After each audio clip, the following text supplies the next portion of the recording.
Hello guys, for today's video magluluto tayo ngayon ng butter shrimp and crab receipt. Ayan guys, pakuluan lang natin siya tapos lagyan natin siya ng asin.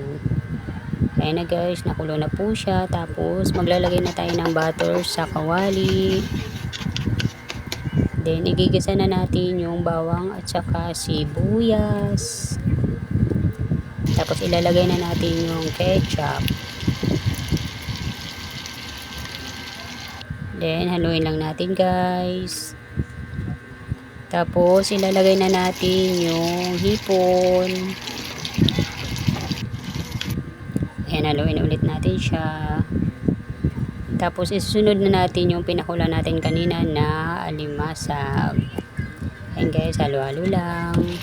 Tapos, titimpla na natin siya ng pamintang powder at saka magic sarap.